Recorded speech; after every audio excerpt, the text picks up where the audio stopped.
You're listening to KZOM, Oleander Public Radio. Hello, everyone. Welcome once again to People's Guide to the Cthulhu Mythos. Join us as we talk about all kinds of creepy stuff, spooky dooky things, and stuff that's just, ooh. Buy my book. It is called The Architects of Cosmic Doom, and you can find it in the show notes. It is a collection of horror stories that predate cosmic horror as we know it, with Lovecraft and, Clark Ashton Smith and everyone else. I don't know, I can't remember right now. Anyway. Robert E. Howard, thanks, Dave. But yeah. Ambrose Bierce is actually in the book, but no, this is cosmic horror, before pulps, before all that. And it covers a period of time from the mid-1800s to the early 20th century. And back to the show. Read and recorded by William Kuhn, September 2006. The Red Room by H.G. Wells. I can assure you, said I, that it will take a very tangible ghost to frighten me. And I stood up before the fire with my glass in my hand. It is your own choosing, said the man with a withered arm, and glanced at me askance. 28 years, said I have lived, and never a ghost have I seen as yet. The old woman sat staring hard into the fire, her pale eyes wide open. Aye, she broke in, and 28 years you have lived and never seen the likes of this house, I reckon. There's a many things to see when one's still but 28. She swayed her head slowly from side to side. A many things to see and sorrow for. I half suspected the old people were trying to enhance the spiritual terrors of their house by their droning insistence. I put down my empty glass on the table and looked around the room and caught a glimpse of myself, abbreviated and broadened to an impossible sturdiness, in the queer old mirror at the end of the room. Well, I said, if I see anything tonight, I shall be so much the wiser, for I come to the business with an open mind. It's your own choosing, said the man with the withered arm once more. I heard the sound of a stick and a shambling step on the flags in the passage outside, and the door creaked on its hinges as a second old man entered, more bent, more wrinkled, more aged even than the first. He supported himself by a single crutch.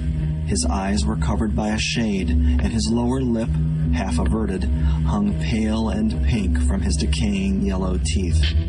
He made straight for an armchair on the opposite side of the table, sat down clumsily, and began to cough. The man with the withered arm gave this newcomer a short glance of positive dislike. The old woman took no notice of his arrival, but remained with her eyes fixed steadily on the fire. I said, it's your own choosing, said the man with the withered arm, when the coughing had ceased for a while. It's my own choosing, I answered. The man with the shade became aware of my presence for the first time, and threw his head back for a moment and sideways to meet me. I caught a momentary glimpse of his eyes, small and bright and inflamed. Then he began to cough and sputter again. Why don't you drink? Said the man with the withered arm, pushing the beer towards him. The man with the shade poured out a glassful with a shaky hand that splashed half as much again on the deal table. A monstrous shadow of him crouched upon the wall and mocked his action as he poured and drank. I must confess I had scarce expected these grotesque custodians. There is to my mind something inhuman in senility, something crouching and atavistic. The human qualities seemed to drop from old people insensibly day by day. The three of them made me feel uncomfortable, with their gaunt silences, their bent carriage, their evident unfriendliness to me and to one another. If, I said. "You will show me to this haunted room of yours. I will make myself comfortable there." The old man with the cough jerked his head back so suddenly that it startled me, and shot another glance of his red eyes at me from under the shade.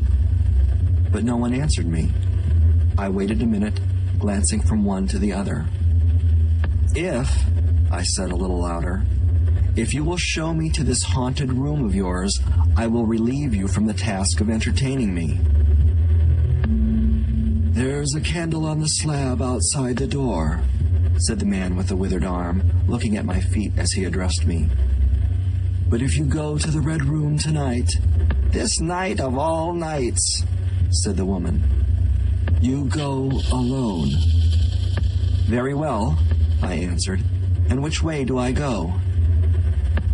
"You go along the passage for a bit," he said, "until you come to a door, and through that is a spiral staircase, and halfway up that is a landing, and another door covered with baize.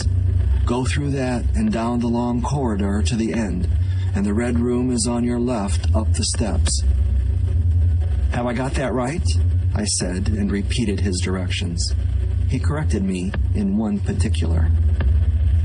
"And are you really going?" said the man with the shade, looking at me again for the third time with that queer, unnatural tilting of the face. "This night of all nights," said the woman. "It is what I came for," I said, and moved toward the door. As I did so, the old man with the shade rose and staggered round the table, so as to be closer to the others and to the fire. At the door I turned and looked at them, and saw they were all close together, dark against the firelight, staring at me over their shoulders with an intent expression on their ancient faces. "Good night," I said, setting the door open. "It's your own choosing," said the man with the withered arm. I left the door wide open until the candle was well alight, and then I shut them in and walked down the chilly, echoing passage. I must confess that the oddness of these three old pensioners in whose charge her ladyship had left the castle, and the deep-toned, old-fashioned furniture of the housekeeper's room in which they foregathered, affected me in spite of my efforts to keep myself at a matter-of-fact phase. They seemed to belong to another age, an older age, an age when things spiritual were different from this of ours, less certain, an age when omens and witches were credible, and ghosts beyond denying.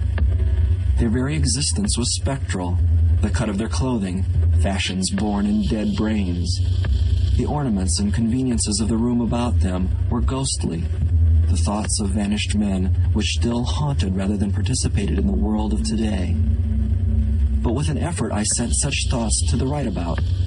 The long, drafty, subterranean passage was chilly and dusty, and my candle flared and made the shadows cower and quiver. The echoes rang up and down the spiral staircase, and a shadow came sweeping up after me, and one fled before me into the darkness overhead. I came to the landing and stopped there for a moment, listening to a rustling that I fancied I heard. Then, satisfied of the absolute silence, I pushed open the baize-covered door and stood in the corridor. The effect was scarcely what I expected, for the moonlight, coming in by the great window on the grand staircase, picked out everything in vivid black shadow or silvery illumination. Everything was in its place. The house might have been deserted on the yesterday instead of 18 months ago. There were candles in the sockets of the sconces, and whatever dust had gathered on the carpets or upon the polished flooring was distributed so evenly as to be invisible in the moonlight. I was about to advance and stopped abruptly. A bronze group stood upon the landing, hidden from me by the corner of the wall, but its shadow fell with marvelous distinctness upon the white paneling, and gave me the impression of someone crouching to waylay me.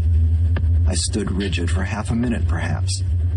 Then, with my hand in the pocket that held my revolver, I advanced, only to discover a Ganymede and eagle glistening in the moonlight. That incident for a time restored my nerve, and a porcelain Chinaman on a buhl table, whose head rocked silently as I passed him, scarcely startled me. The door to the red room and the steps up to it were in a shadowy corner. I moved my candle from side to side in order to see clearly the nature of the recess in which I stood before opening the door. Here it was, thought I, that my predecessor was found, and the memory of that story gave me a sudden twinge of apprehension.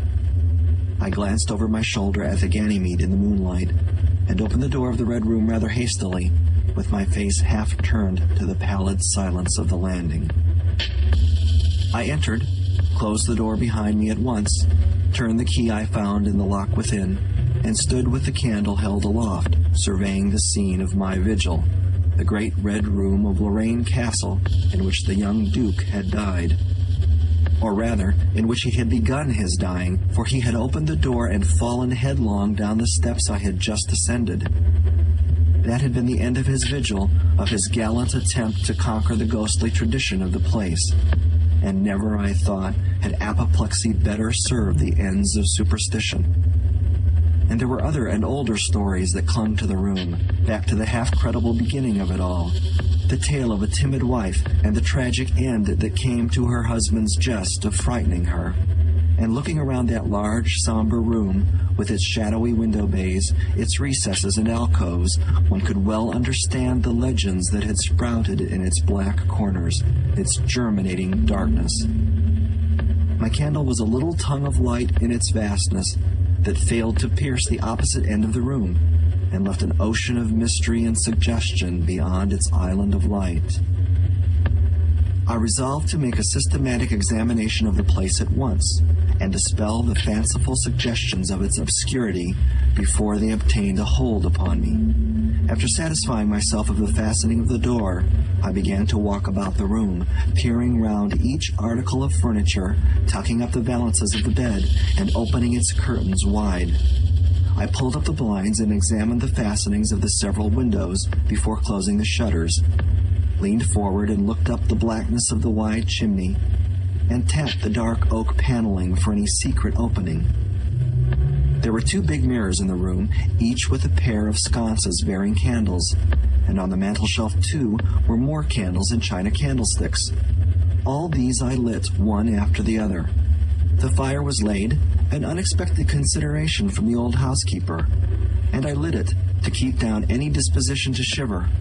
And when it was burning well, I stood round with my back to it and regarded the room again. I had pulled up a chintz-covered armchair and a table to form a kind of barricade before me, and on this lay my revolver ready to hand. My precise examination had done me good, but I still found the remoter darkness of the place and its perfect stillness too stimulating for the imagination. The echoing of the stir and crackling of the fire was no sort of comfort to me. The shadow in the alcove at the end in particular had that undefinable quality of a presence, that odd suggestion of a lurking, living thing that comes so easily in silence and solitude. At last, to restore myself, I walked with a candle into it and satisfied myself that there was nothing tangible there. I stood that candle upon the floor of the alcove and left it in that position. By this time I was in a state of considerable nervous tension, although to my reason there was no adequate cause for the condition.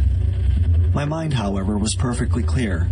I postulated quite unreservedly that nothing supernatural could happen, and to pass the time I began to string some rhymes together, Inglesby fashion, of the original legend of the place. A few I spoke aloud, but the echoes were not pleasant. For the same reason I also abandoned, after a time, a conversation with myself upon the impossibility of ghosts and haunting. My mind reverted to the 3 old and distorted people downstairs, and I tried to keep it upon that topic. The somber reds and blacks of the room troubled me. Even with 7 candles, the place was merely dim. The one in the alcove flared in a draught, and the fire flickering kept the shadows in penumbra perpetually shifting and stirring. Casting about for a remedy, I recalled the candles I had seen in the passage, and, with a slight effort, walked out into the moonlight, carrying a candle and leaving the door open, and presently returned with as many as 10. These I put in various knickknacks of china with which the room was sparsely adorned, lit and placed where the shadows had lain deepest, some on the floor, some in the window recesses, until at last my 17 candles were so arranged that not an inch of the room but had the direct light of at least one of them. It occurred to me that when the ghost came, I could warn him not to trip over them. The room was now quite brightly illuminated. There was something very cheery and reassuring in these little streaming flames, and snuffing them gave me an occupation, and afforded a helpful sense of the passage of time. Even with that, however, the brooding expectation of the vigil weighed heavily upon me.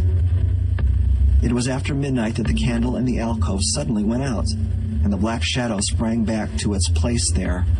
I did not see the candle go out. I simply turned and saw that the darkness was there, as one might start and see the unexpected presence of a stranger.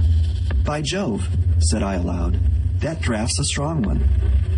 And taking the matches from the table, I walked across the room in a leisurely manner to relight the corner again. My first match would not strike, and as I succeeded with the second, something seemed to blink on the wall before me. I turned my head involuntarily and saw that the 2 candles on the little table by the fireplace were extinguished. I rose at once to my feet. "Odd," I said. "Did I do that myself in a flash of absent-mindedness?" I walked back, relit one, and as I did so, I saw the candle in the right sconce of one of the mirrors wink and go right out, and almost immediately its companion followed it.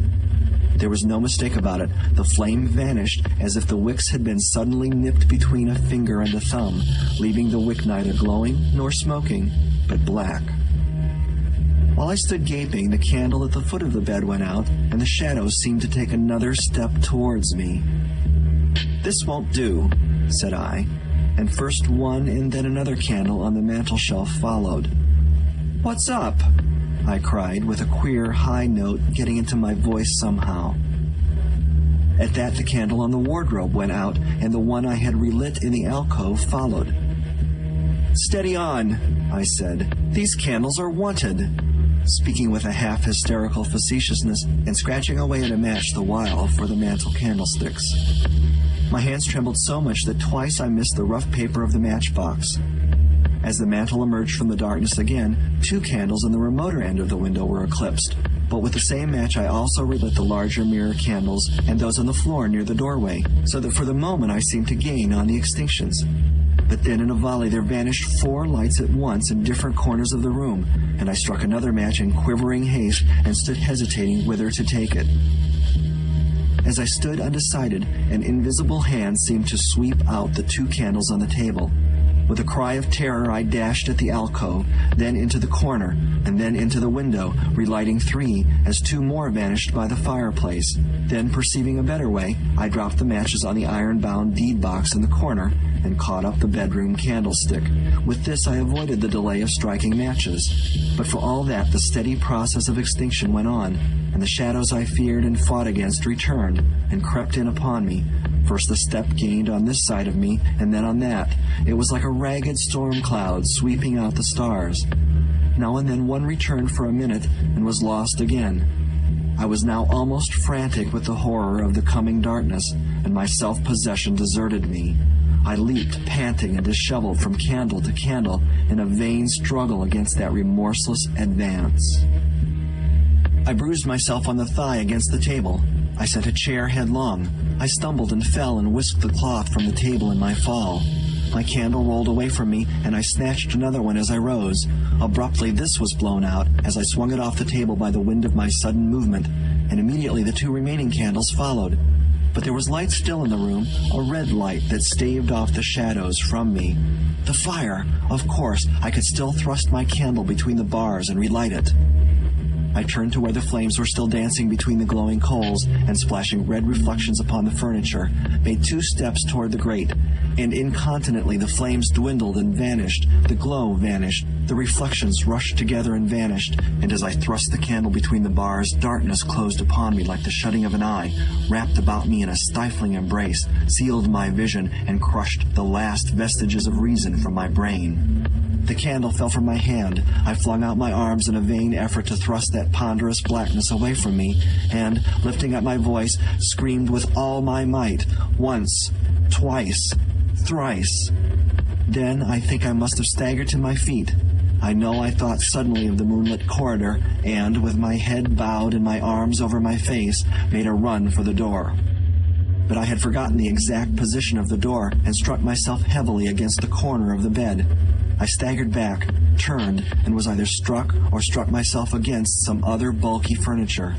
I have a vague memory of battering myself thus to and fro in the darkness, of a cramped struggle, and of my own wild crying as I darted to and fro, of a heavy blow at last upon my forehead, a horrible sensation of falling that lasted an age, of my last frantic effort to keep my footing, and then I remember no more. I opened my eyes in daylight.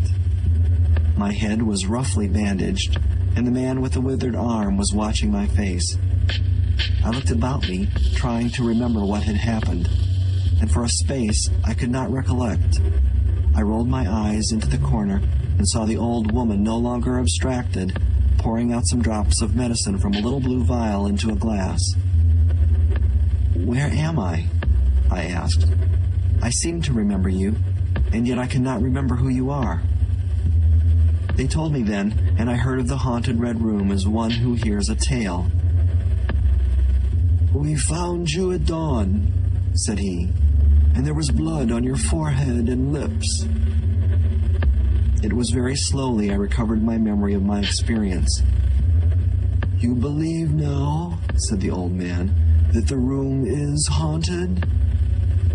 He spoke no longer as one who greets an intruder, but as one who grieves for a broken friend. "Yes," said I, "the room is haunted." "And you have seen it, and we, who have lived here all our lives, have never set eyes upon it, because we have never dared. Tell us, is it truly the old Earl who—" "No," said I, "it is not." "I told you so," said the old lady with the glass in her hand. "It is his poor young countess who was frightened." "It is not," I said. "There is neither ghost of Earl nor ghost of countess in that room. There is no ghost there at all. But worse, far worse." "Well?" they said. "The worst of all the things that haunt poor mortal man," said I, "and that is, in all its nakedness, fear that will not have light nor sound, that will not bear with reason, that deafens and darkens and overwhelms. It followed me through the corridor. It fought against me in the room."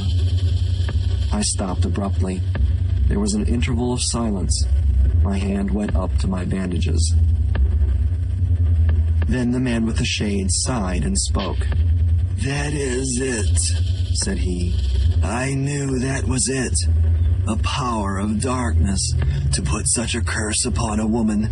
It lurks there always. You can feel it even in the daytime, even of a bright summer's day, in the hangings, in the curtains, keeping behind you however you face about. In the dust it creeps along the corridors and follows you so that you dare not turn. There is fear in that room of hers, black fear, and there will be so long as this house of sin endures."